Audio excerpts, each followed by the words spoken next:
All right, everyone. I think we'll get started. We'll have quite a good number to kickstart the program. So here I want to still officially welcome everyone to the ByteBuilder Bootcamp, which is powered by the DevByte community. So here we are thrilled to have you join this transformative journey with in the front-end development. And so this program is designed for everyone, whether you are new to tech or you just want to brush up your skills. This bootcamp is actually meant for you. And the way we have designed this bootcamp is to equip you with the right fundamental knowledge that you need, and also get you hands on desk with the practical tools that you'll be needing to build your web experiences with all the confidence that you need. And I believe that together we are going to explore all of these building blocks of the web, from understanding how the internet actually works, right up to where we are going to be writing our clean code, maybe using some not really programming languages, but some sort of standard and that we are going to see that would help us to write these clean codes and on our web pages. And we're also going to move right up to JavaScript, where that will be the very first programming language that we're going to have throughout this bootcamp. And not only that, you're also going to meet my fellow colleagues, where you're also going to learn a lot from them. And also be rest assured that you're going to have all the community support that you will need and all the guidance that you also need in every step of the way. So you don't have to worry. John is scared. Okay, so throughout this journey, we are going to see a lot of new things. We'll begin by understanding how the internet actually. So we'll look at how the internet actually works, beginning from the very foundation of the tech world. So we'll be looking at something called the genesis of tech, where I'm going to be introducing you guys to the internet and how it works, from how you search something from the web browser, right up to how the content is being displayed, and even a little bit about the internet itself, maybe the history. We'll look at the history of the internet. And we're also going to be looking at some of the reasons why, as a developer, it is good that you know all of these things.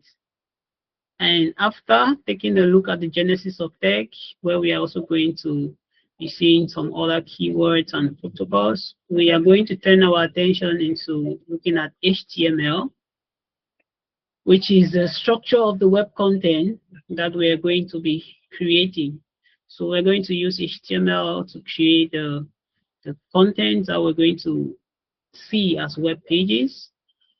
And after which we are going to turn our attention to CSS, which we are going to use to style our HTML, which is the structure of our web pages, and sort of a way make them responsive to some extent. And after which we are going to be looking at Git. So we are going to be looking at Git, and we're going to see how you use Git for version control and collaboration using another platform called GitHub. So in the future sessions, we are going to be looking at all of these. After that, we are going to move to our very first programming language, where you're going to be looking at JavaScript.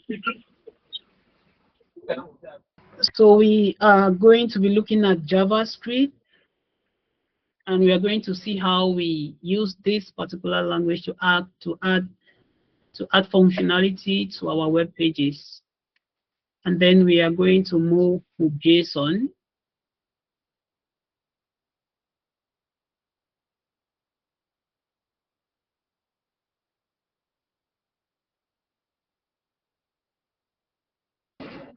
We are going to move to JSON, where other mentors are going to show you how you work with data. So you're going to be using JSON specifically to work with data, and they will show you how you use this JSON to connect with what we call APIs. So that's a little bit of what you should expect by the end of this bootcamp. So these are some of the things that you'll be able to know by the end of this bootcamp. So for today, we are going to be looking at the genesis of tech. So I'm going to share my screen. Just give me a moment.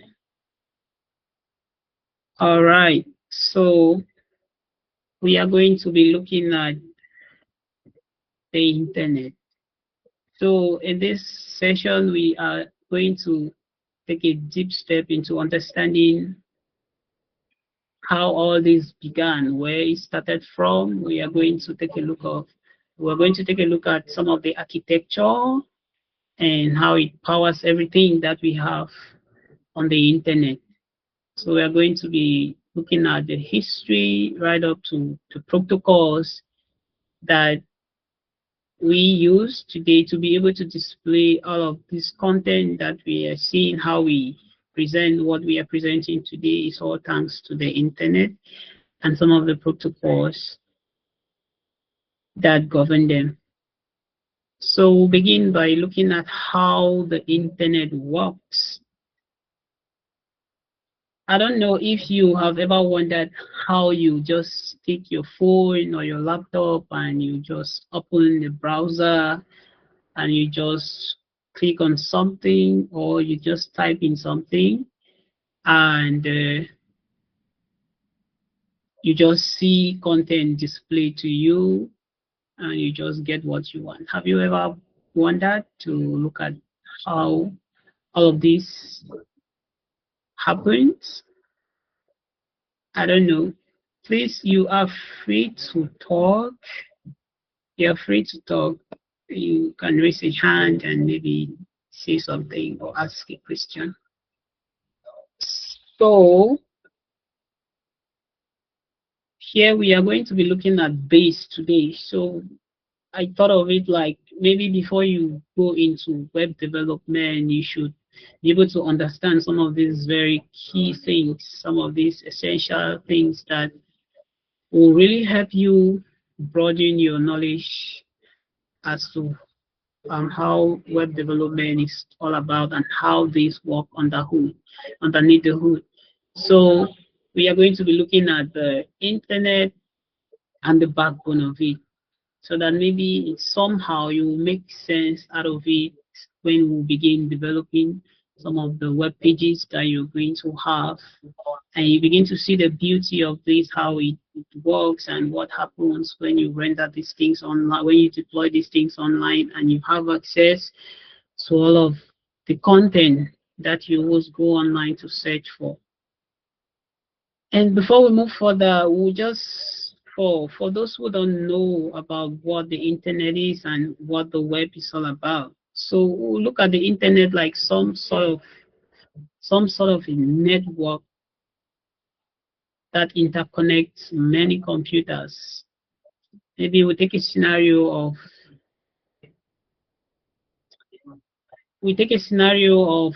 computers that are interconnected together, maybe in your school, lab. We can take a look at, we can imagine a situation where you connect, maybe you connect many different computers using the same cables, maybe a LAN connection, a local area network connection in your school lab. So you can picture the internet to be that interconnection of many different computers connected together through a wire, so that they'll be able to share information and other resources that they need to use. And we're also going to be looking at what is called the web. So the web you can look at it as the World Wide Web, which is I would say it's like something that runs on the internet. So here I said it's a service that runs on top of the internet, and this service comes with the content that you're actually searching for, like the pages, the images, maybe the video that you're searching. So this is the service that brings up that particular content onto your browser. So you can see the internet like the main house that keeps all of this information, and the web as the person who brings this information to you for you to be able to access. I don't know if there are any questions or doubts. Please, you could just raise up your hand and maybe say something.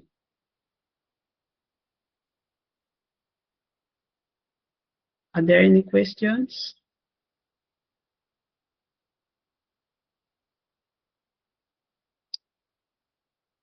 Okay, we are going to take the silence for there is no questions. All right, so let's move forward to see how data travels across the internet. Like when you search something, what happens? When you key in something on your browser, what happens when you do so? So let's imagine that you want to search for the image of a tree. Let's say maybe you have never seen what they call mahogany. It's a tree in the forest, and you want to search for that tree. So I'm just going to demonstrate that a little bit. So let's say we want to search for the image of a tree, and you come onto your browser here. Please let me know if you can see my screen.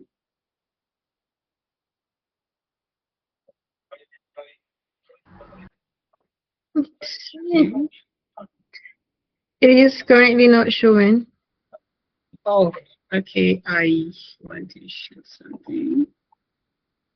All right. Record. Can you see my screen now? Still not showing?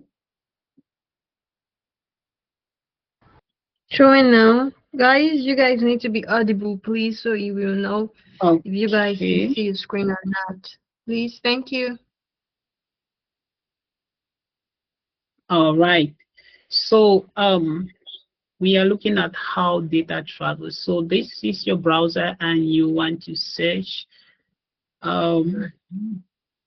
maybe image of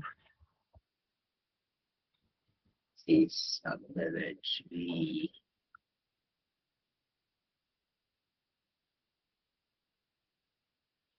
Okay, and you hit enter on your browser. So you see the browser has been able to render you images, various images of Isapele tree. Now we are looking at how this information travels over the internet right into your browser.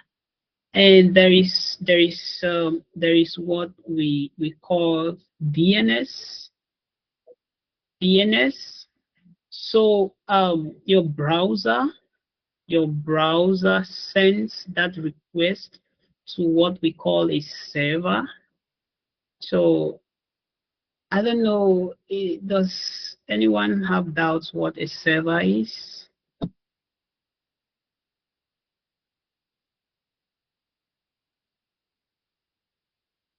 So can anyone tell us what a server is, if you have any idea?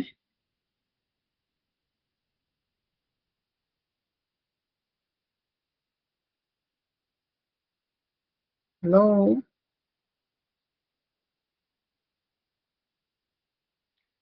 Okay, so you're always free to search. So a server looks like this. So a server looks like this.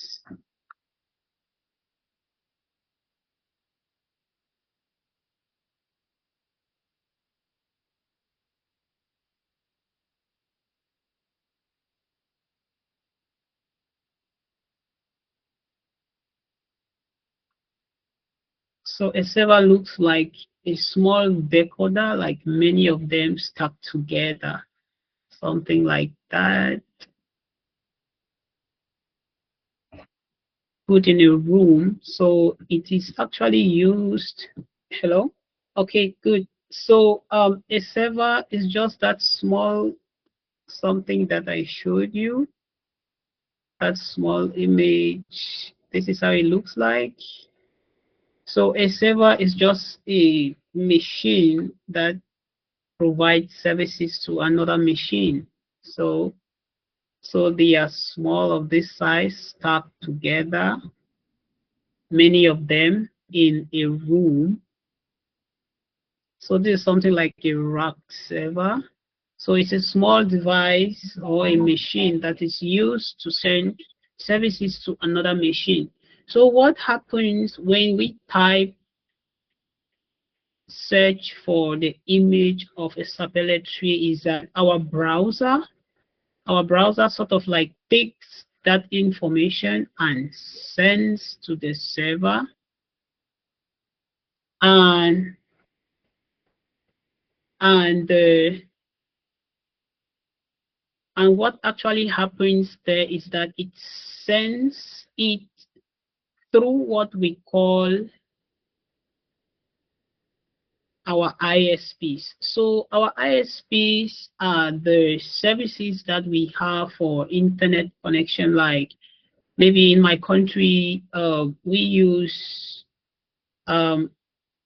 ISPs like the Orange and MTN. So those are internet service providers which we pay some sort of amounts, like maybe credit, you recharge your credit card or your data bundle to be able to access information on your browser. So what happens when you type, I'm looking for the image of a tree?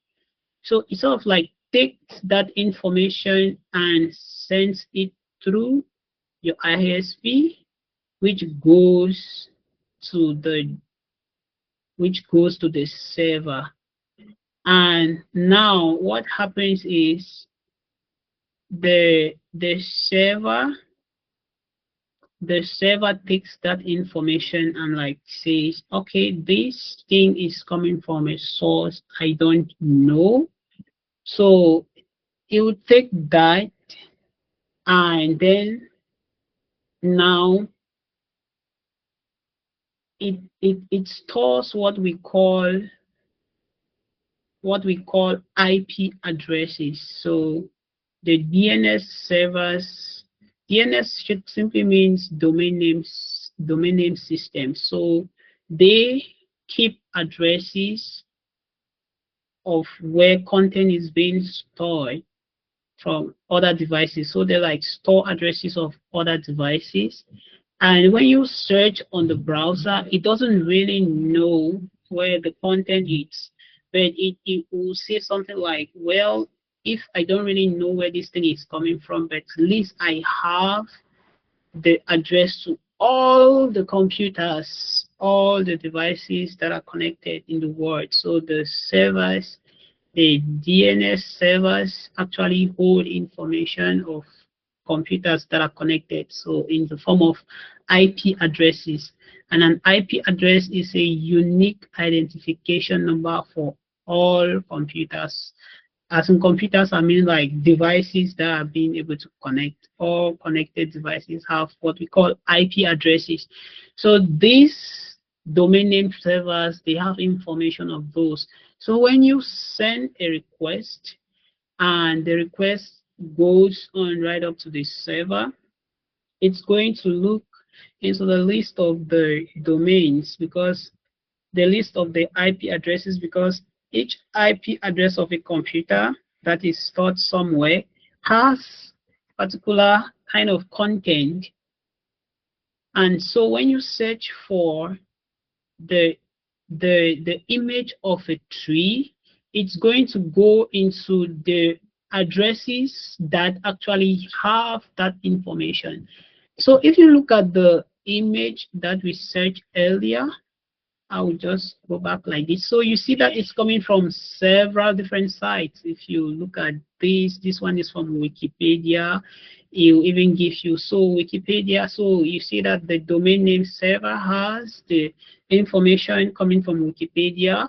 We also have Shutterstock, which is another site that is having information about trees, information about content about trees. So it's going to refer from this particular site, and then it will bring back the information and say, hey browser, this is what I could get from this particular person. Now there is some sort of conversion, because the domain name servers don't actually know the name of this site as Shutterstock. It has but the IP address of this particular site called Shutterstock or Wikipedia. So it don't really know it as Wikipedia, but it has the IP address of Wikipedia, and it says, hey, this information is from this, that, and there is some sort of conversion that is being done to convert IP addresses into domain names. So, but we are not going to be going into that. We are not going to be going into that, since we are just having a knowledge about how the internet works. And now, this is what happens when you do that. So there is what we call HTTP requests. HTTP requests.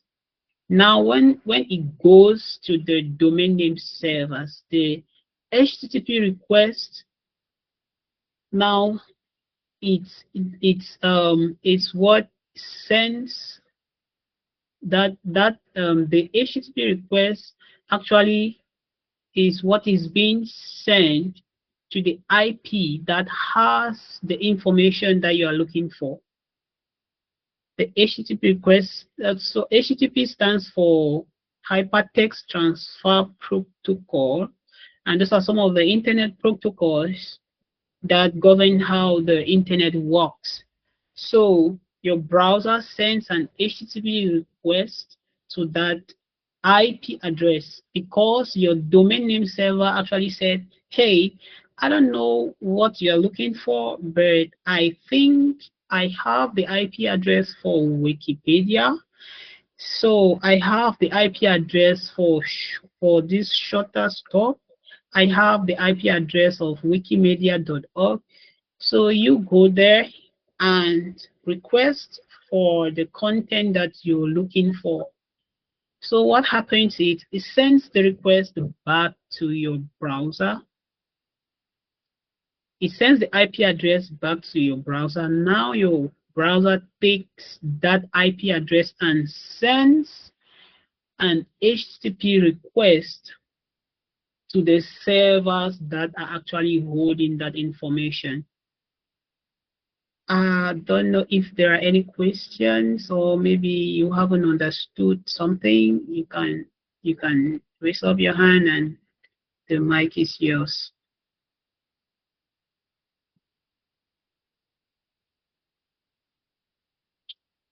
Are there any questions?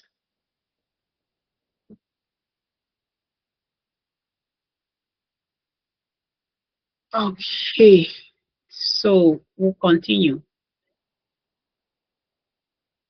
So when your browser has that IP address, it's going to send that request using that particular IP to the servers, and the server has information of every content that is hosted. The different servers hold information. Like when you actually build a website, you kind of like deploy it to the internet. You host it on a particular online server, and these servers, they keep that information such that when you request for data through your ISPs, you can have access to that data. So once your browser has that IP address, it's going to send that request for you. So this happens like you cannot really determine the amount of time sometimes, because if your internet is good, so it depends on your ISP. If your ISP has good quality network, and then the request will be smooth and faster without you even knowing. So it will send this IP address to the servers that are having the content you're looking for. And what the servers do is he will say, hey browser, here's what we have as a response.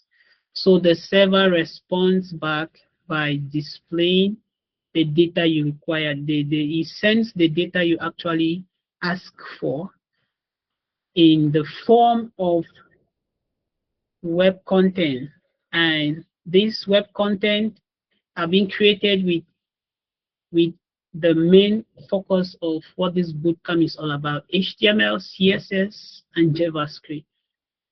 So this whole thing is how the internet works. So after the server responds, the web server processes that request and sends back the requested data in that form. So it comes in images like we can see here, web content, HTML, CSS, and JavaScript. You can see that this one is really styled. This is HTML and CSS, and functionality to them is JavaScript. Like you can see all of these hovers, JavaScript, CSS, and all of that. So that is how the internet works. That is how when we search something on the browser, that is what happens underneath the hood. So the receiver responds by displaying that content onto your browser, and your browser now renders it to you. So that's how we were able to get the trees that we're looking for. That's how we're able to see the images. That's how we're able to see Wikipedia and the content that Wikipedia holds. So are there any questions? Is it understood?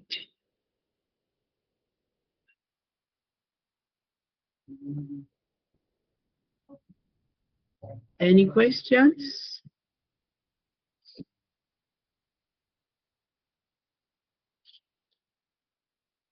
Okay, so we are going to take the silence that everybody has understood. So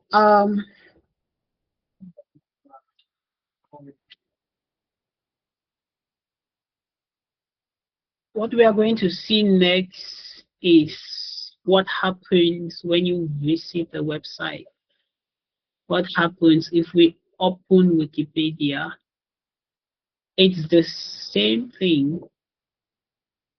It's the same as you searching for a particular data on the browser, but there are some other key internet protocols that are going to add in to what we have seen than just searching for a particular image. What happens when we visit a website? And before we look at that, we just go through these key internet protocols and the internet architectures that we are going to be using to understand what happens when we visit a particular web page, a particular website. Now, there is what we call HTTP/HTTPS. So these are the data transfer protocol that most sites to use today. So the one with the S just stands for hypertext transfer protocol, the secured mode. So if a site is secured, you know it by just visiting the domain name of that website. So you're going to see an HTTPS. And the browsers of nowadays are advanced in such a way that when you build a particular, or when you access a particular site that is not secure, you'll see something like a flag, like a triangle warning, like they will say, go back to safety, this site is not secure. Is because it doesn't have the S attached to the HTTP protocol. So these are just the transfer protocols that our browsers adopt. So they'll be able to use to request for whatever thing you're searching on the internet from our online servers, from the servers that host the information we are looking for. And there is this thing we call TCP/IP, which are the protocols that the browsers use mainly for communication. So you see that the DNS servers, they send the IPs to the browser. So the browser needs a means, it needs a means to communicate to other servers using the information gotten from the domain name. So the TCP/IP protocol is mainly used for this. IP simply means Internet Protocol, and TCP actually means transfer.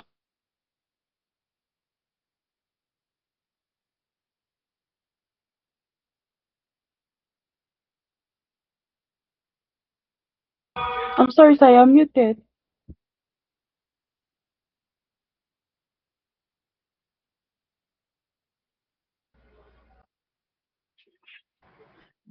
Oh, can you hear me? TCP means Transmission Control Protocol, which is the means through which we use to communicate with the servers that are hosting. Sorry, the browsers. We are not really the ones doing that, but the browsers and the servers communicate using this particular protocol. And from what we have also seen, the DNS server, domain name servers, it's actually the domain that the domain name that translates IP addresses. So they are used to transmit to translate IPs. And we also have the FTP, which is the file transfer protocol, which is the one that is in charge to send those files, to render our files that we get from the servers that actually host the data that we are looking for in that format that the web browser renders that information to us. So some of the architecture that we may consider when developing in mind, we'll be seeing this a lot. They'll start talking about client servers, especially when you'll be dealing with JavaScript. And when they mean clients, they just mean the device that you use, the device that you're using to communicate, to use the device you're using to request for a particular data, like your laptop and your phone. And the servers are the computers, the online thing, the computers that actually host the content that they are actually looking for. The servers are the computers that host the websites that have the information we are looking for. And ISP, as we have seen, is the internet service providers that enable us to be able to connect to the internet, and so we can be able to ask to access these online servers so that we can be able to have the information we are looking for.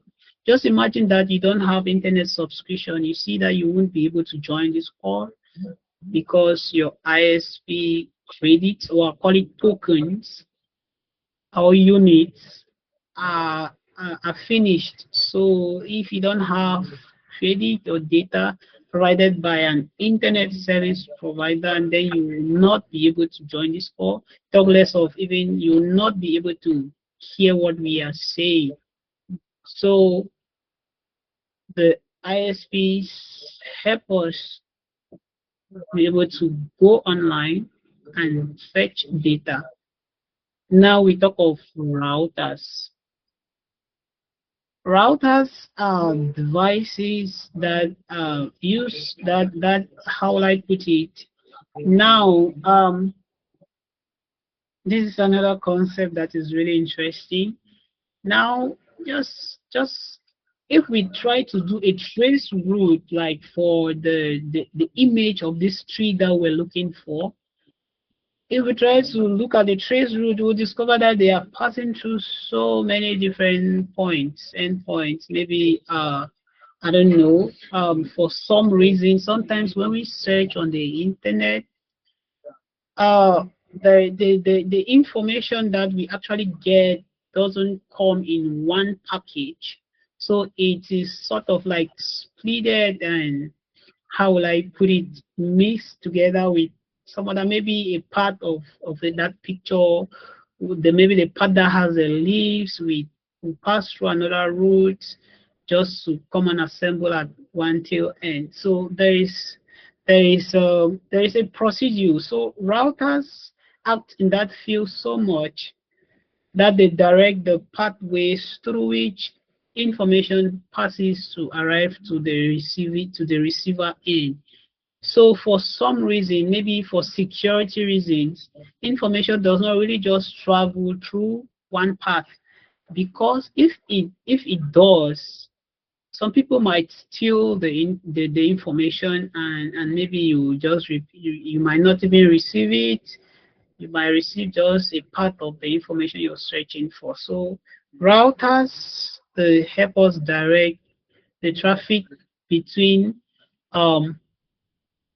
maybe the networks that we are using. Sometimes if you want to maybe a network is really crowded, sending a package sometimes might not really take a particular path. With the help of routers, for it to arrive faster at its destination end, the routers actually help us in this aspect to redirect the package to a path suitable for it to arrive at destination endpoint faster. So that this concept of routers is really deep, but we are not going to be looking at that. So let's go ahead to look at this algorithm, this I'll call it a pseudocode of what happens when we visit our website. So first steps first, just like the way we search for our image, we go on our browser and we type a particular domain name. So for you to be able to visit a site, you should be able to know, one, the domain name of that particular site. Maybe DevByte dot something, maybe .org, or maybe github.com. So that is a domain name. That is a domain name of a particular website. So when you type that on your browsers, now our concept of domain name servers, they're coming. So when you type that using your ISP, it goes to the domain name server, where we are going to have the translation of that in the form of an IP, the IP address of that website. So the IP address, that name has a particular IP address. So it's going to be translated or converted into an IP, and the TCP the transmission control protocol, now it's going to be used here. I don't know how I should really explain this. So what it does is it's actually it takes that particular IP and it's used to communicate. So when the domain has been translated into an IP and it is sent back to the browser, and so the browsers, that particular how will I say it, that instance, when it is moving back to the browser in terms of IPs to be translated, it uses the transmission control protocols to be able to tell the browser that, okay, hey, this is what we got, and this is how we have had the information. So we were able to get the address of this particular um, domain, and so this is, maybe you should request this from here. So it's going now to use what we saw as the HTTP. So it's going to send a request. It's going to send a request to the domain that is actually hosting that site. So it's going to send it with this. This is just a method. So this is how it sends it, and this is how it sends it. So it says, okay, you get me a particular site with this HTTP protocol, and that 1.1 there simply stands for the version. So when we talk about protocols, I didn't say this before. Protocols are just I'll say they are set of rules. So we use rules all the time to maybe when we first meet somebody for the first time, the human rule is that you maybe give a handshake or something to show that you acknowledge that you are meeting this person, and it's a formal way for us to greet these people. So protocols are the rules that we actually use to be able to communicate. I mean, that devices use to be able to communicate with each other. And so when a request is made on the browser, the HTTP protocol tells the browser how to respond appropriately. So that's what I mean by when you send a request. When you send a request, is that response that we are trying to talk about. So when you send a request, is that response, that how to respond to that particular request is what this HTTP does. I don't know if it's clear. Is it understood? Maybe I'm a bit too fast. Is it clear? Yes, everything is good on my end. Okay. What about the others? I'm okay with everything. No confusion Okay. here. All right. Perfect. Now, once our request has been sent, we now go to the servers. So it goes to the servers. So the server is going to be, searching through all of the content that it has to be able to get So it's going to use that get method. So it was like, okay, get me the picture of a sapele tree. So it's going to be searching through. So that thing is called a process request. So it's going to be searching through to find the requested resource that was being requested from the browser by the browser. And once that request is seen, it's going to the response is going to send a status code. So there is what we call status code. I'm just going to demonstrate a little bit how we see that. So it's going to send a status code saying, okay, I was able to find this. So that is where this particular image that I was trying to demonstrate here comes in.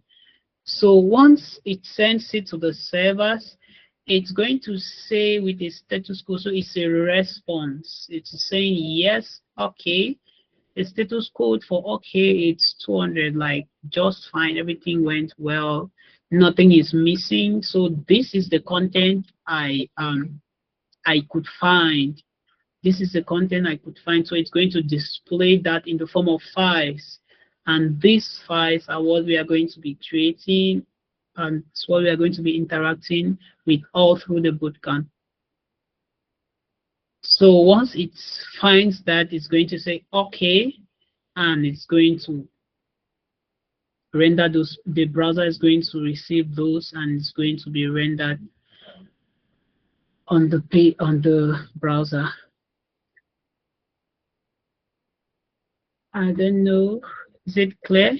So let me just show you. We were able to search for our sapele tree. So I'm just going to open what we call developer tool. Sorry about that. I don't know what happened. I stopped like close the browser. Can you hear me? So let me share my screen. Okay.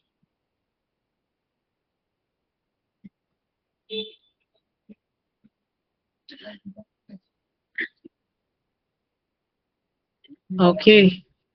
So I was talking about status code.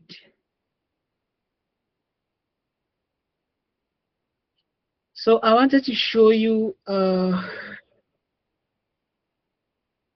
okay, so I wanted to show you the status code of our picture so you can see what I meant by status code.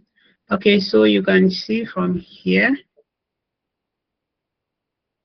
and you see the various pages that were rendered. So you see, if you look here, you're going to see some of them.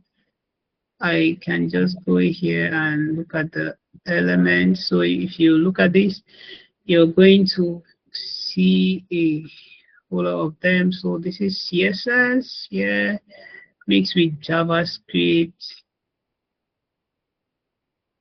Okay. So this is CSS. This is the content that is rendering this particular page. Doc type. So this is HTML. And the status code is here. Oh.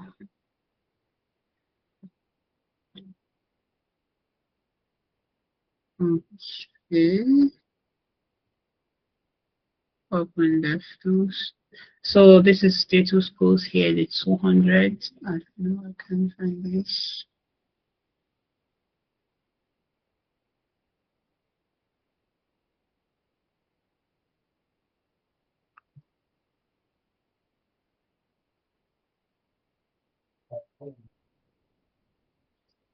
Okay, so the status codes of the 200 says, okay, the requested information was found, and this is the number of times that the request took to actually get rendered for us.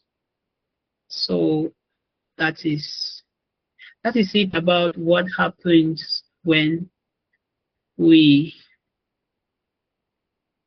visit a web page on the internet. So it goes all the way from being able to use our browser to search and all the way through our ISP. So you shouldn't you shouldn't want to search something on the internet and your data is off and you're struggling to search thinking that you succeed. You will not, because your browser needs the services of the ISPs to be able to connect you online and request whatever data you want to request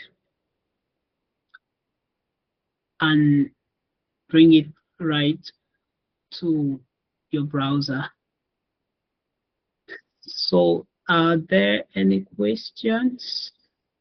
Is it understood?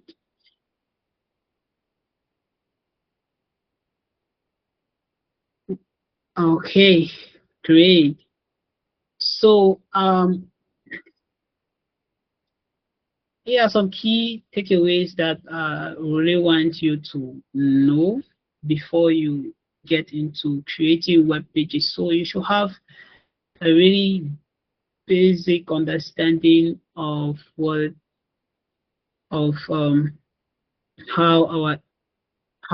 our HTTP works, because they really help your development journey. They will help you in so many ways, and one of the ways is it's going to help you to be able to debug your network issues. So we are going to see that maybe in the next sessions, the upcoming sessions. Maybe you have this when you'll be dealing with JavaScript and JSON maybe. And you should also have a little bit of knowledge on how the domain name servers the work, the domain name server. So you should be able to know how this works. Because if you know how these things work, you'll be able to know how to do hosting and all of those setups. Maybe you want to host your two-page site, domain name, this domain name aspect to help you to be able, if you have a good knowledge of domain names, DNS, it's going to help you do that. You'll be able to know how to host, to maybe do some setups during your hosting. And if you also master the TCP IP protocols, if you have a good mastery of it, it's also going to help you sort of way to optimize your performance. We're not really going to talk much on this, but I just want you to know that at the back of your mind, that if you get in deep into web development, you should have a basic understanding of how these protocols work so that you'll be able to handle some really complex tasks in the future. And the architecture, so you will be hearing most times of client server. You hear that a lot when you'll be dealing with JavaScript and JSON. And maybe when you start looking at other frameworks, you start seeing the server, you see all of this. And so if you have a good understanding of this client server architecture, it will really help you, especially in application designs. So when you have a good knowledge of this, you'll see that when you get into maybe building applications, is really going to be useful at that point. So that's that on how the internet works. I don't know if there are any questions at this point, or maybe something you've not understood and you want me to explain again.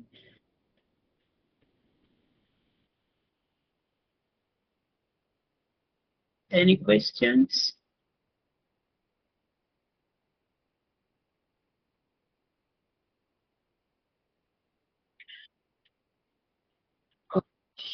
Okay, all right. Please go ahead, Sarah. Yeah, so I want to understand about the DNS, which is the domain name to the IP.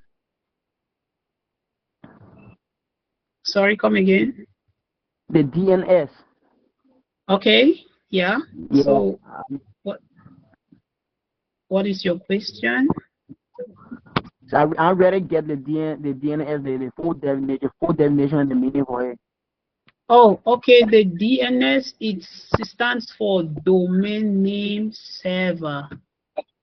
It's a device. Remember, we talked about, I asked what a device is, what a server is earlier on, and we said that a server actually it's a device, but it's like a program that enables a computer to provide services to other devices known as clients. So so let's say since we are doing this over the network, so a server is a device. A domain name server is a device that holds the IP addresses of all devices in the world. So every device that is online, the DNS is a particular device that keeps that particular information such that each time you request a particular information for a very first time, maybe your first time, it's going to take the browser, it's going to send that request using your internet service provider. The one you use in your country may be different from what I have, but this DNS is a particular device that uses your internet to receive requests from your browser. So it's going to like say, okay, I don't know what you're looking for, but I might have the address of people who have what you're looking for. I don't know if you get. So it's sort of like a redirect. So when you search for something, it goes there, and it redirects you to where you can have what you're looking for. So it redirects you to other servers, to another place. So it holds the information of people, of devices, I'll call it, of devices that have the information you're looking for. Is it clear? IP address is the unique identifier for every device on the internet. Every device that is on the internet. So it's like an ID that uniquely identifies a particular device on the internet. So it keeps that information. And remember that where you host your sites, it's on a server. And that server also has an IP. So the domain name server keeps that particular IP for the server that keeps the information that you're looking for. So you say like, hey browser, take this IP and use the HTTP protocol and request for this particular data, maybe over the TCP IP. So you're going to use that transmission medium to request that data using that address. So they are sending you to somewhere and you're using the TCP and that IP to go to where they have sent you, and you're going to have it. Is it clear? I don't know. Is it understood? Yeah, got it. Okay. Okay, Jerome, you can unmute. Yes, good evening, sir. Oh, good evening. I wanted to ask where the domain name server can mean the same as the IP address. Well, the domain name server, no, it doesn't mean the same. The domain name server, we can see it like the warehouse that houses IP addresses. So it's the warehouse that keeps IP addresses. It stores IP addresses so that when you request something over the internet, it first goes there and it goes to look for it there because it thinks that it is there. So when it goes to the DNS now says, hey, I don't have what you're looking for, but I know the person. So it knows the person through the IP because it keeps the IP addresses of all devices that are connected over the internet. So IP is being kept. So it's like the ID number of a particular website, a particular server that is hosting a website. I don't know if it's a bit understood, Jerome. Okay. Yes, All I right. understand. Okay, perfect. Are there any questions? Maybe we can move forward.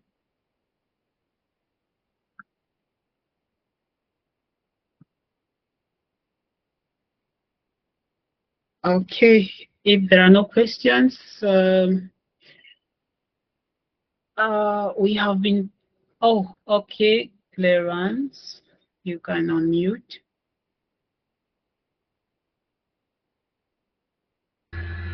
No, sir, it was a mistake, I think. Oh, okay, no problem, no problem. I apologize. Are you getting? Yes, yes, I can get you loud and clear. First and foremost, I will say thank you. I know it is not your fault, but I've gone on a turn late and I've been trying to catch up with what you are actually teaching, but I've been having difficulties in catching up. So I think if you kind of like give an overview to like put me on track, I would really appreciate that. Okay, all right.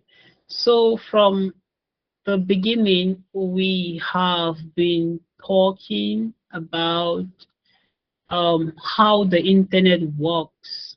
So we have been talking on how you understand the technology you are using today, starting from how the internet works, how you search something on the internet, and how you receive it. So we started talking about what the internet is and what the web is. So we said that the internet is a global network of interconnected computers, and we took a scenario of your computer lab. Maybe it has like 50 different computers that are interconnected, maybe through wires or wireless. So we can preview the internet to be that room of computers that are interconnected with each other, being wireless or wired. So the internet is something like that. The internet is a global something. So we are connected over the internet. So that is what we define as interconnected computers. So my computer is connected with yours using a platform called Meet, Google Meet. So the internet has been able to make that happen globally. And we said that now this Google Meet that has been able to let us connect together and be able to share information is what we see as the web, right? So the web, it's a service that runs on top of the internet. So the Google Meet, it's a web service that has been able to give us this advantage to connect together, or that has been able to make us successfully meet each other online. So that's what we define as the web. And we said that this web can come in as a website or web pages, right? That uses links because we were able to connect to Google using a Google Meet link. So these links what have been able to help us is the service that has is the service that have been able to be provided to us. So we cannot use Google Meet if there are no links that will help us connect or use that service successfully. And we went ahead to now see how data travels across the internet.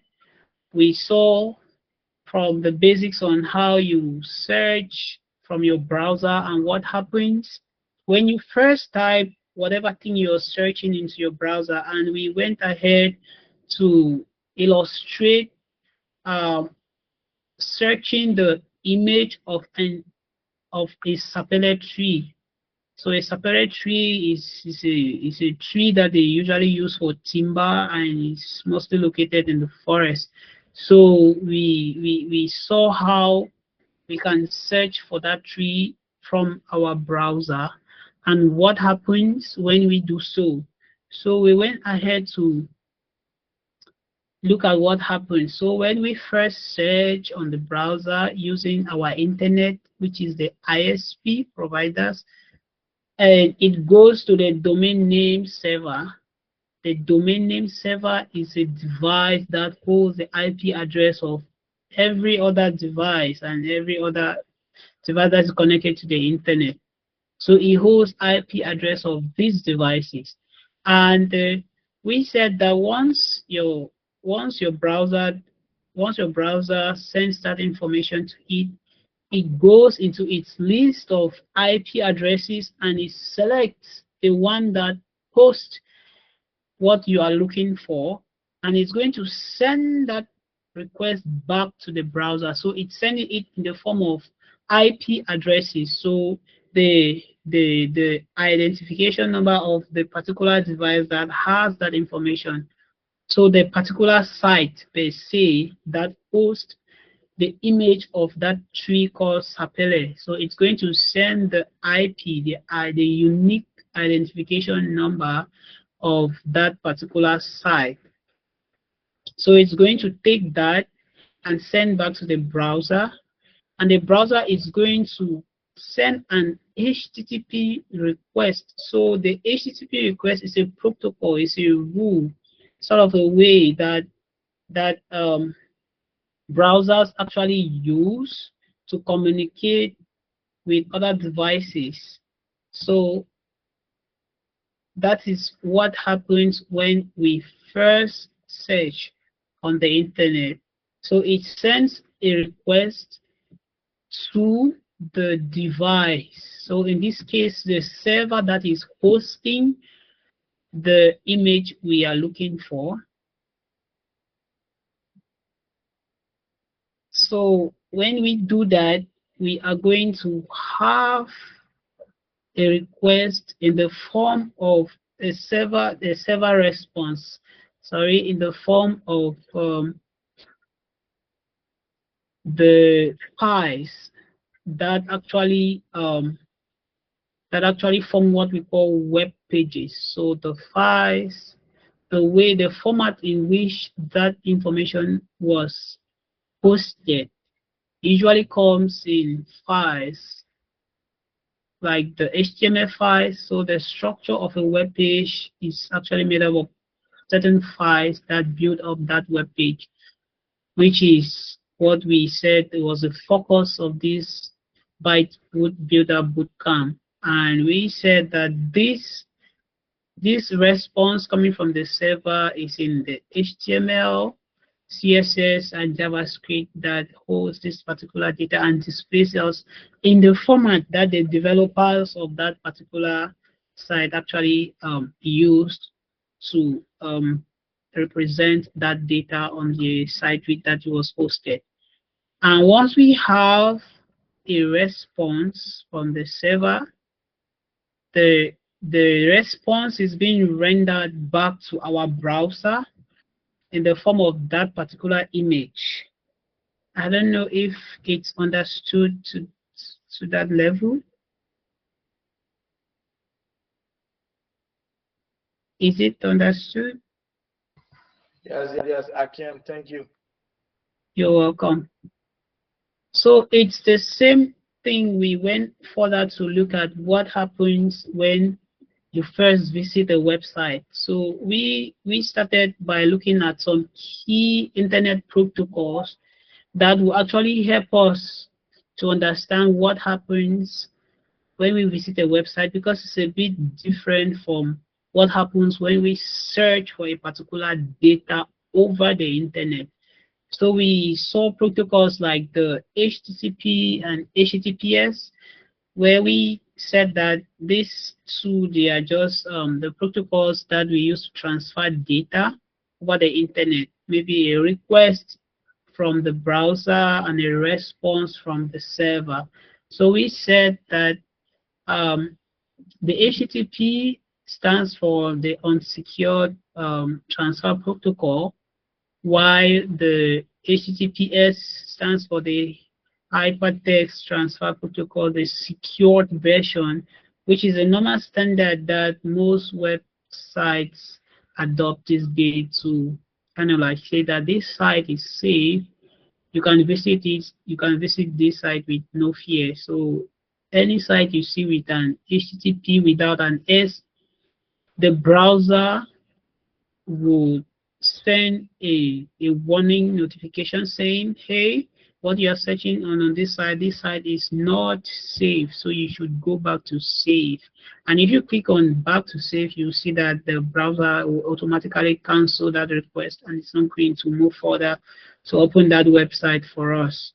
And not only that, we saw the communication medium, the communication protocols that our browsers use to actually request when they have been given the IPs that have the information they are looking for. So this is where the TCP and IP protocols come in, where the core community it's responsible for the core communications that happen between the domain names and the HTTPs that goes to the servers using the IPs that was provided by the domain name servers. And we also saw the DNS. So we saw the DNS servers that are actually used for IP address translation when you are searching for that particular when you have been given the IP of a particular site. So for you to be able to have the name, sometimes they'll need to translate that IP into the name that host that site has been hosted with, like the IP address in the domain name server of, say, Google Meet needs to be translated before you see it as meetgoogle.com. So that's what the DNS here they do. So they are responsible for IP address translations, because all the time we cannot master the IPs of all websites, because if you want to search something now on Wikipedia, and you require that you should start typing the IP address of Wikipedia, which I don't even know, I don't even remember. And so this domain, this DNS, are responsible for translating that IP into what we call wikipedia.com, wikimedia.org, whatever name that has been given to that site. So the DNS are responsible for translating that IP into what we now know as the domain names of a particular site. And we also saw the FTP, the file transfer protocol, which is a protocol that goes along with the response that we have from the servers. So once you have a particular content and it's being found, this protocol help us to say that, hey, we're able to find this and it's in this HTML, CSS, and JavaScript file. So it's being rendered back to our browser, which we are going to see, which we are going to appreciate as a picture of that, or the content of that particular site, say Wikipedia or whatever site, the learning platforms that you actually have are all coming from files that were built by some developers. And so we also took a look at the internet architectures. So we saw what we mean by clients, and we said that we are going to be seeing this over and over again, especially when we start getting into JavaScript. We're going to be seeing what are servers and clients and all of that. So we said clients are your devices that you use to connect to search. So they are your phones, they are your laptops, iPads, whatever device that you're using. And we said that servers are the computers, the domain name servers that actually the servers that actually host your websites. So they are what we call servers. So they are devices that host websites. And the DNS are devices that hold IP addresses. And you see that there's a big difference there. The DNS are devices that host IP addresses, and they are responsible for translating IP addresses into domain names, while the servers are the computers that actually host our websites. So once you search from your browser, you request to a DNS, the DNS sends you an IP address and the back to the browser. So that is done in the background. We don't actually see that. So the browser would launch an HTTP request, and maybe using a method called get me this particular hypertext transfer, maybe file something, and it's going to respond back. So it's going to go to the servers that actually host that particular site which has that IP. So it's going to bring back that site to you. And then we also talked about the architecture of routers. So we said routers are used to direct traffic between networks. So we said that if you want to send a particular information over the network, and the path that you're going to use is crowded, or maybe for some reason, the routers choose the best pathway for that information to travel. And I was saying that the notion of routers is a bit deep, because when we start looking at when we start going deep into networking, you see that package information sent over the internet doesn't travel as a whole, but it travels in what we call packets. And reason being so is that for some reasons, maybe for security reasons, this information needs to be divided into tiny packets that are going to travel in different paths, because if they travel in one path like that, it's going to be tapped. Somebody can be monitoring the internet or the traveling path for data, and it's going to tap that information and steal it. So the concept behind networking and package transfer is that they should be able to transfer these packets in different parts, such that when somebody taps that particular information, they might not be able to make use of that particular part which they have actually taken. So that's just some light on networking. I think that was what we made mention of before we saw what happens when you first visit a site. I don't know if it's understood or there is some confusion that you want me to elaborate more on.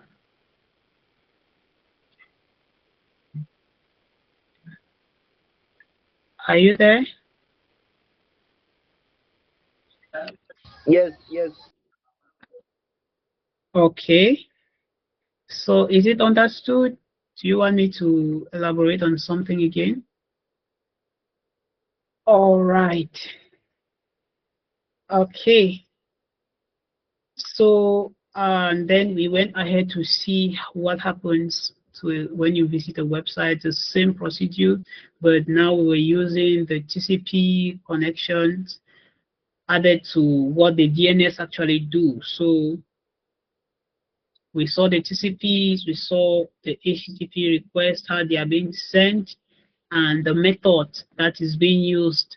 So this is just to guide you, or maybe like to introduce you to the very basics, maybe on how what really happens when I do this on the internet, so that it will give you a clearer understanding on web development and web pages and all of that. And when you start doing hosting, you start seeing all of this coming into use. Maybe all of this coming handy for you. You start, you start using the knowledge. So that's why I was saying that if you really master these things well, they are really going to help you in your journey of web development. And we're also saying if you have knowledge of the HTTPs, it's going to help you to debug your network issues. Because if I open this particular page where I'm presenting on, and I maybe open the developer tool, and I go to networks, you're going to see something there. So the concept of HTTPs is really going to help you a lot.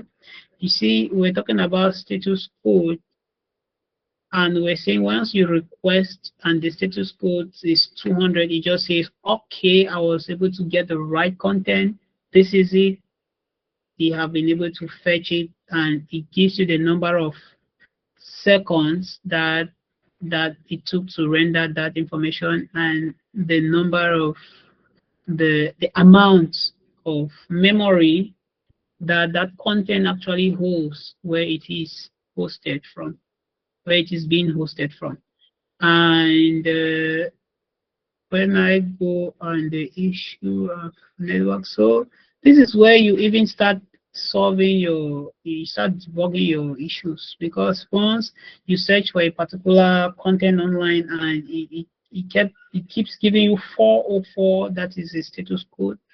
I don't really want to go into status code and all of that, because there are other status code 404, 500. So 404 simply means page not found. So this HTTP request, when your browser places an HTTP request and you have a status code of 404, it simply says, well, the content you're looking for, it's not found in this particular IP address. Sometimes it will tell you 500, or maybe we just simply say the content that you're looking for has been moved to some other domain, and that is where we start looking at trace routes, which we are not going to really see here, so that it shouldn't really take us a lot of time. Is it understood?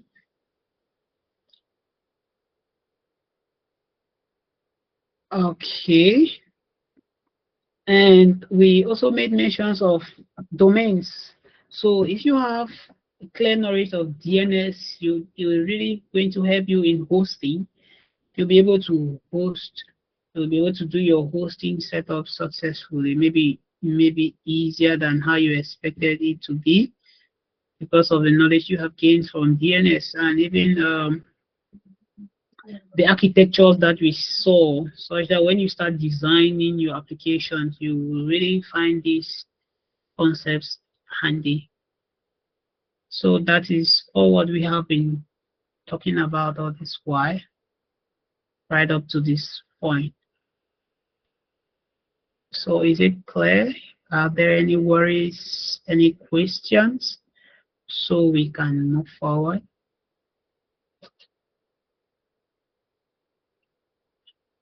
All right, so I want us to look at the history of the web. Even though I didn't really wanted to do this particular section. I just wanted to move directly into introduction to web development and start seeing how we start setting up our devices.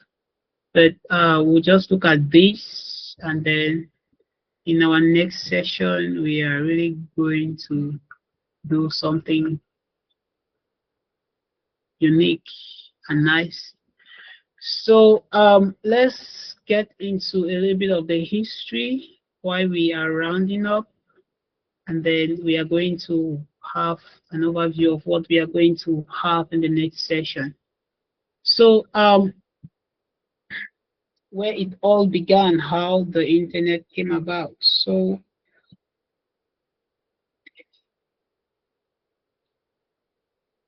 we actually noticed that years past, the internet did not usually used to be what it is now. And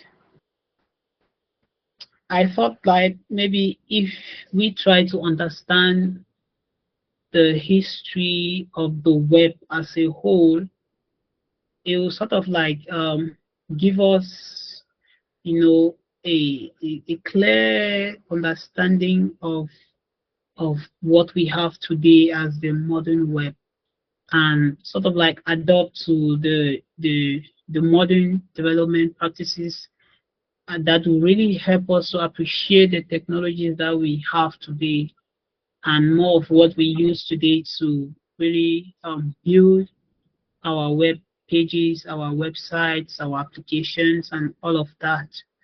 So that is why I decided that we take a deep look into the history of the web.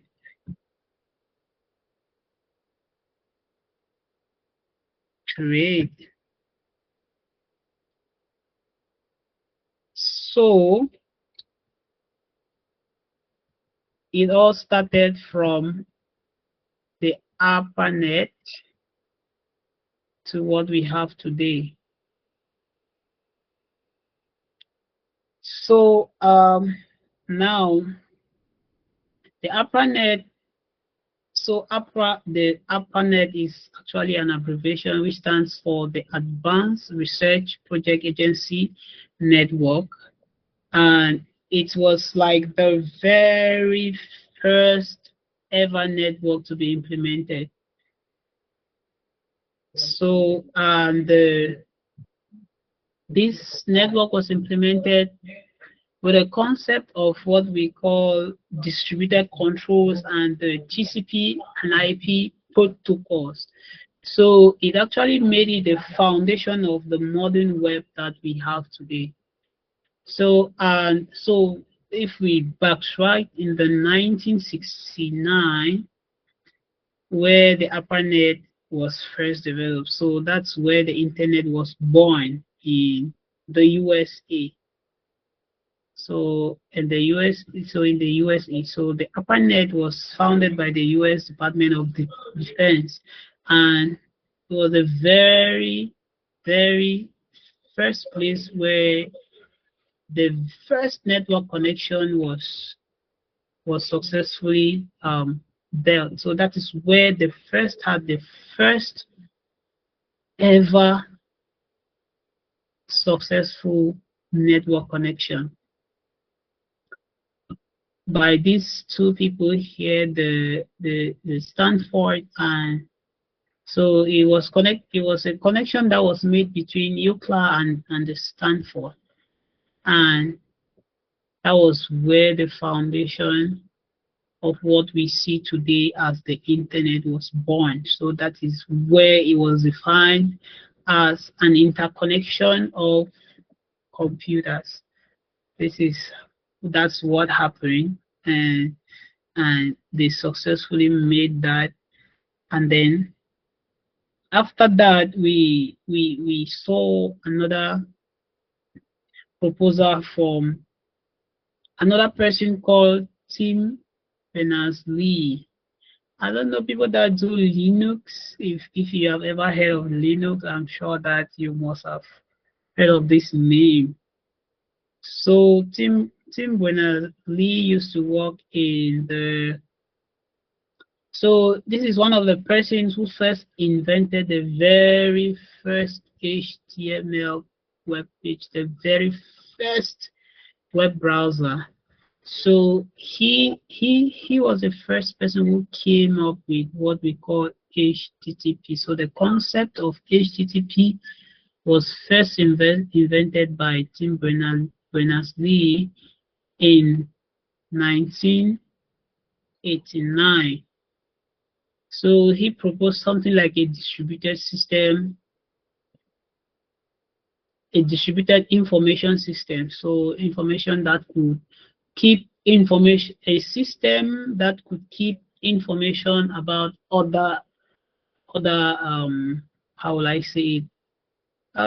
Maybe something like a blog that keeps information about other websites, for example, or other persons, other institutions. Maybe if you needed information on how to go to Harvard, you could find links, hyperlinks. Remember, HTTP, they are hyperlinks. So you had something like hyperlinks that holds information about other things, information about other places, information about, so it was a distributed information system. So it kind of like had information, kept information. So it was just a simple page, no CSS. Yeah, no CSS, just HTML, just looking there like that, like what I have on these notes without colors. So that's how he first invented the first HTML, and that was the very first person to have a website. The very first website was developed by Tim Berners-Lee in 19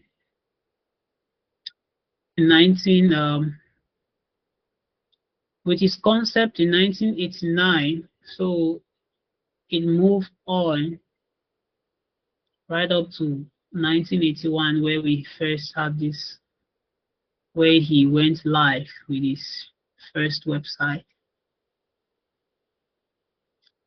So his first website was just hyperlinks, like I said, no images, no styling, just information about other things, information about other places, information about, just imagine anything that you could want to find. So you could find just a single page posted there, and just with hyperlinks where you could click and it takes you to whatsoever that thing is all about, whatsoever that particular information is for. And between 1993 to 1994, we had the browsers. So the very first browser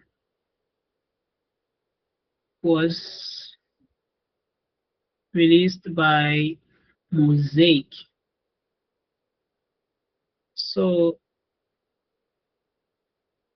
it's just for you to know this thing. It's not that you should cram, but it's very important that as a beginner, as a developer, you should make use of history. You can draw inspiration from history, and you come up with unique ideas that will really help you in your web development journey.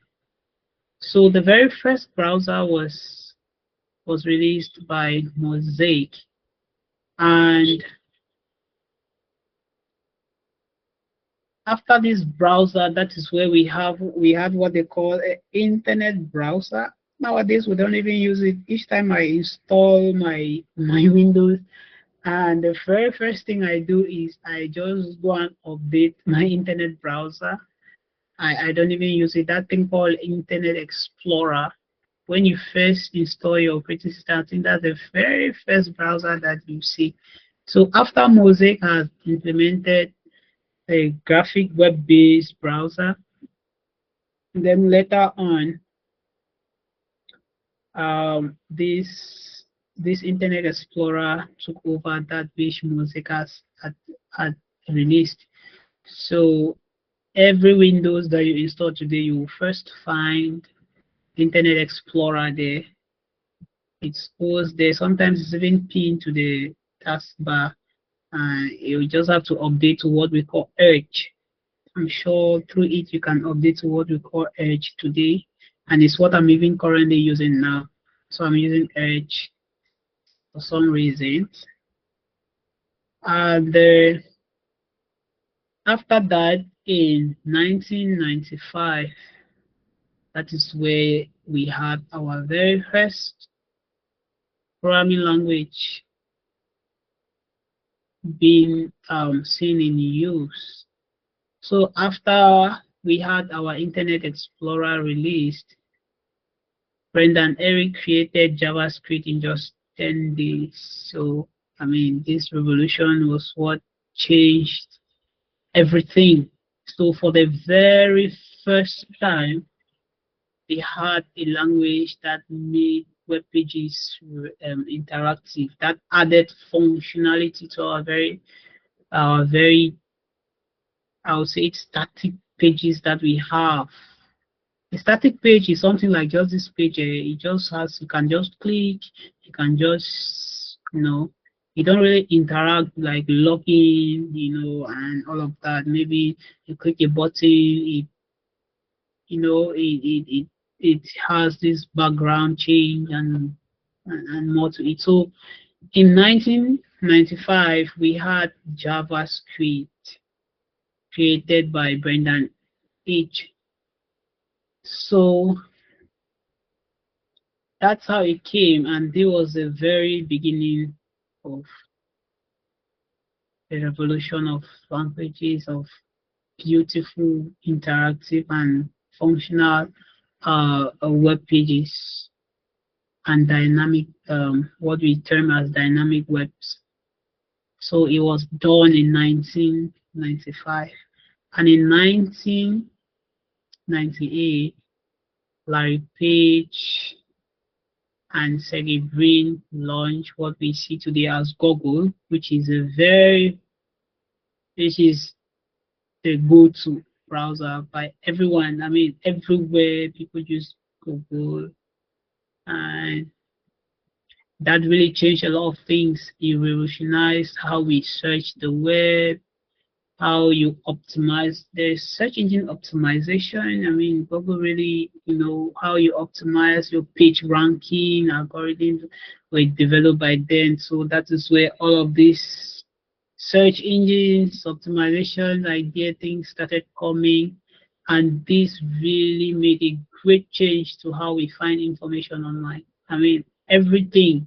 And I can remember when I was still a sophomore back then in the university, they would tell, each time I ask my friend about something, maybe I say, please, could you tell me, I didn't understand what was taught by this lecturer on networkings, maybe ARPANET, to tell me go on Google. So it was just so popular, and it really changed it really eased how we search information. And now many people use it to, when you host your site, you want it to be at the top. So the algorithms that were developed really helped in what we see as page ranking and search engine optimization. So this really, really, really, really changed the way we find information online. And it's easy today, and you see most of us don't even know how all this came about.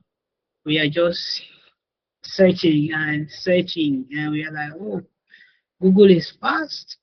I mean, you don't really know, you don't really know how all of this came about. It's really work that was being done. And with this whole idea, you see that you can really draw inspiration or maybe get encouraged by what these people really did.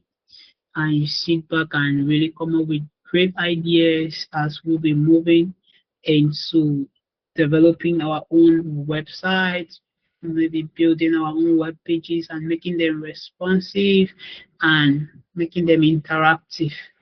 So this can really help you in one way or the other to maybe I don't know how to put it, but to encourage someone who is really feeling, oh, this web thing, I don't really always like it, but today you find yourself here, and the history of how all of this came about can really be as a source of encouragement and inspiration that you can use maybe as a starting point into your web development journey with the DevByte community. And after which Larry Page and Sergey Brin, they had launched Google now in 2004. So between 2004 and 2006, that's 2 years span, we had the very beginning of what we see the web era. So web 2.0, that is where the big guys started coming in. Facebook, YouTube, Twitter, and just name them. So this is when the guys landed. So these guys came up with the web era, and we have them today. Our social media platforms are booming. Our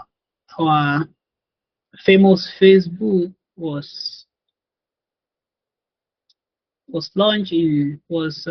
developed in 2004, YouTube 2005, and Twitter. You see, these guys were not sleeping; they were consistent, and we keep saying that consistency complies over time.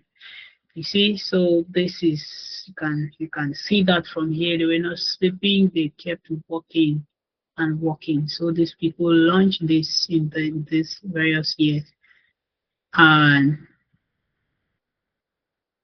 this really helped. I mean, they were able to. They were able to come out with something we use today, the era of content and social media. It came through these people. So Ajax made dynamic and responsive apps possible. So this is where Ajax came in. We started seeing many other things. And this is the whole history of the web right up to what we have today. And now, after Facebook and the other guys had made the social media and user-generated content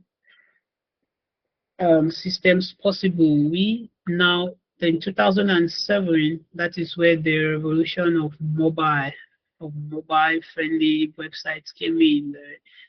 You're going to be seeing that a lot, maybe with CSS, how to make a device responsive. So you're going to really have that from the amazing mentors that we have here at DevByte. So we're going to have them show you how you come up with this. You'll use this revolution to build your responsive web pages. So the idea of iPhone was launched. There was massive creation of other mobile-friendly websites.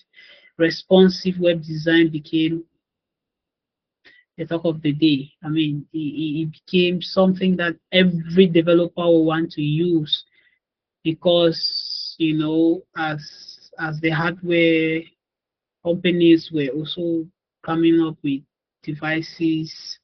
I mean, the other soft developers had to do something to really match up with the technology. So in 2007, the mobile device and responsive web pages started coming in. People started learning this concept so they could match with the technologies that the hardware people were also coming in. And it didn't only end there with the normal HTML, CSS, and JavaScript because it was really, really, really, really tedious. You will not want to build an entire application and calling all the other. Maybe you'll be using a lot of functions. Sometimes you will forget some and things like that. So in 2010, modern web frameworks were actually developed, something like Angular. So a framework, yeah, pre-written, I would say code code, I would say templates. So somebody will sit and write a template for a login page. So how a login page to look like, maybe kind of define functions for it. So frameworks are used to do that. So they are used to speed your development, to ease your development, so that you wouldn't have to be remembering all of these things. So there are many things that happen that it handles in the background. So in 2010, modern web frameworks like Angular, React, and Vue, all of those that we have today, really came into better front-end development with with what we will see as component-based architecture. So maybe if we want to extend the bootcamp, we are going to be looking at frameworks, how to use them. So these are architectures that came to revolutionize how front-end development worked. So it revolutionized, it changed a lot of things. Programming was made, development was made easier using frameworks. So it handled things like state management and other components. So if we have time to really forward this bootcamp, we are going to see frameworks.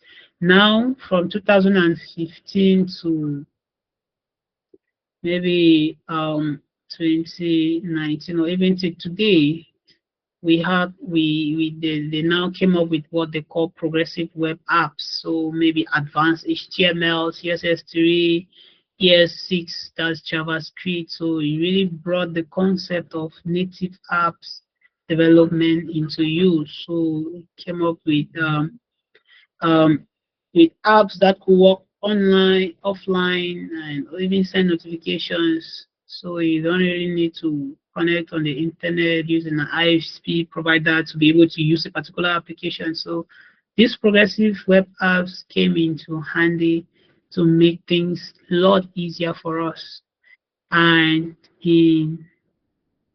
from 2020, right up to where, I don't know when it will end, we started seeing what we see as W3 applications and the AI integration. So we started looking at web assemblies and blockchains technology, machine learning. You can just name it, to all what we have today. So as you can see, that is the road. That is how it all began up to what we have today. The evolution of web technologies from Web 1.0, from Web 1.0, that is from 1991 right up to 2004, the Web 2.0, 2004, 2015, and the Web 3.0 is what we had from 2014 out to what we have today is decentralized and semantics and all of that. So that is it for the history of the web. So one of the reasons why I decided that we should look at this is really important, because when you want to do something and you don't really know, you don't really have a background of how that thing was created, it's sort of like make the whole concept complex for you. So sometimes if you know the history of something, it makes it a bit easier, simpler. It gives you this kind of feeling that, well, I can do this thing, at least it's not really, it's not really as hard as though I was thinking. And you know that every technology that we use today is actually meant to solve a particular problem.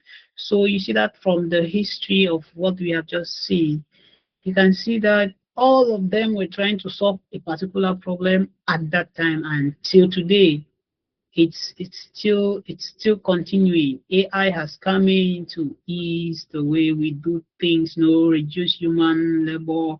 Expert systems have come up, to replace maybe if we have an intelligent medical doctor and maybe he cannot really train someone to be like him, you can, transfer that knowledge to an expert system so that we keep using that knowledge to treat patients in a better and a faster way, see performance and all of that. When you look at the history, you see all of this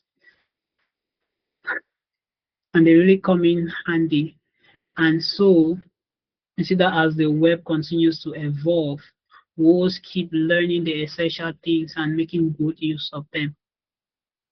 So this is it for what we have today, and this is it for how the internet works, and this is it for us to understand what is technology. So thank you all for your kind attention. I don't know if somebody has anything to say or a contribution from my admins, DevByte Center Dex, if you're there. So we have come to the end of the session for today. And so in our next session, we are going to be looking at introduction to web development, where we are going to be talking about many other things. So we are going to be looking at what is front end and how to navigate your computer, the keywords we use in tech, and many other things. We are going to be doing a lot of installations in our next session. So please do well to come along with maybe your laptops, because we'll be doing a lot of installations. This is where the real work begins. So today was mainly introduction and history, and for you to be able to know what the internet is all about. So I don't know if there are any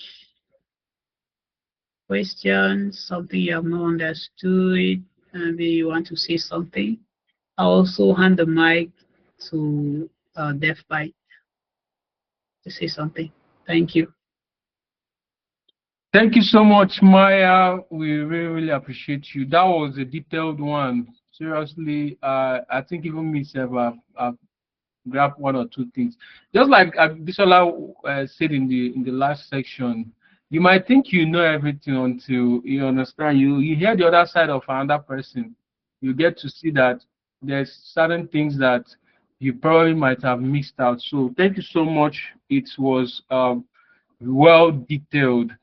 Please, guys, screenshot whatever you're seeing on the screen. Screenshot it now. Go to your social medias and start talking about your journey. Like I told you guys, this is all about you have to talk about your journey. It's part of your assignment. Screenshot your screen as I'm talking about it now. Screenshot your screen. Go to your Instagram, go to your Twitter, go to your LinkedIn, go to your Facebook. Start talking about your journey. This is how we all started. When you go to my pages, you see I document everything I do. If I'm learning whatever I'm trying to learn, I start talking about it. When I started building DevByte, I started talking about it. And that's why many of you are here. If I didn't talk about DevByte, Maya will not be here. I am from Nigeria. Maya, where are you connecting from? Almut, let them hear where you're coming. Okay, this is Maya. I'm connected from Silicon Mountain, Boya. So this is in southern Cameroon. You can see, I don't know Maya before. It's just because I started talking about DevByte and I connected with Maya from the internet. So, and he explained to us how the whole internet worked today. And internet led me to Maya, internet led me to Bisola, internet led me to a lot of other beautiful faces here.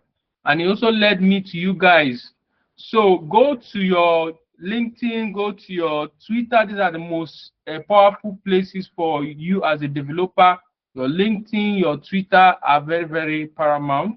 They are very essential. Your TikTok also do a lot of good things for you, because I believe Maya, them, and all of them, you guys came through TikTok, right? So please make sure that you start this talking about your journey. Document it. Oh, I'm learning HTML today. Today we did tags. Blah, blah, blah, blah, blah. Talk about it. You don't know who is watching. It could be your destiny helper that is watching you. Your destiny helper might be just a friend away from you. So, but if you don't talk about your journey, if you don't talk about what you are learning, people will mix out on you. You understand? You'll be left behind. Like I told you in the last section we had, you guys are in a disadvantaged world now in terms of population boom in ICT. During our time, we didn't have this kind of boom in ICT. You understand? So the disadvantage you have is that there's a lot of people doing what you are doing. So who are the ones that will make the more money is those that put themselves out there. The people working in Silicon Valley, they are not better than you. The people working in Facebook, the people working in Google, they are not better than any of you here. What makes them different is that they put themselves out there. They know how to sell themselves. They know how to position themselves. That's why if you go to Facebook, you might find out that most of the workers there are just doing one thing all their life. They're just doing one particular thing. They don't focus on writing one thing. But you here, you are writing HTML, you are writing CSS, you are writing JavaScript, you are writing this, you are writing that. That's why I say most of you are better than those people out there. All those noise they are making because they are not focused on one thing.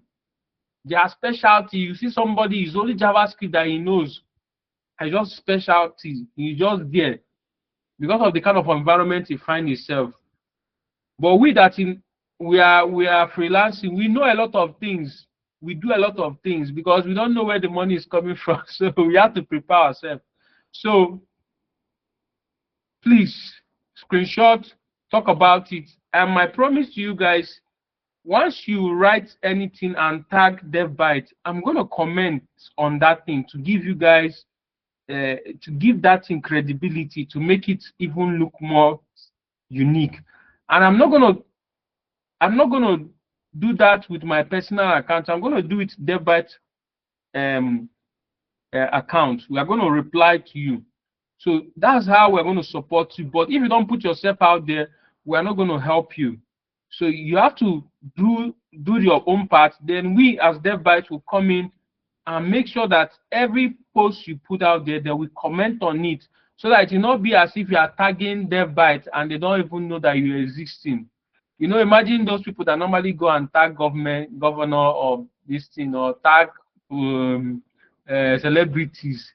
And for years, the celebrity will never even do as they were tagged on their post. You understand? No, we are not going to do that to you guys. Once you tag us, we're going to come and comment to give you that credibility, to give that, oh, yes, this guy, we know this guy is working with us, he's with us. You understand? So just like I say, you don't know who's watching, you don't know who is going to be watching. So put yourself out there. Thank you so much, Maya. I don't know whether Bisola is still with us. Bisola, are you there? Hello, Bisola. Okay. Maybe Bisola just step out. So I think that's all for tonight. If you guys have questions, for me, this class is well. The class is detailed. I don't have any question. Like, everything is clear. What we are begging you is just to share the document with us on the group so that we can still have a copy of it and go through it at our own personal time. Thank you so much.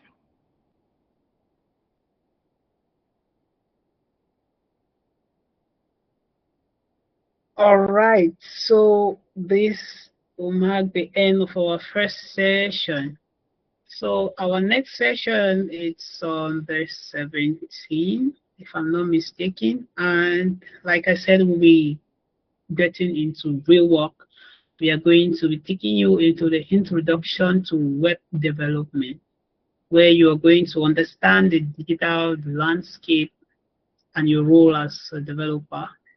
Maybe front end, like what we have prepared for you. So you come with your laptops ready for installation. If you have enough internet because you'll be installing, you'll be learning a lot of keywords and many more. So we would say good night to all. Good night, everybody. Good night, Mara. Good night. Good night.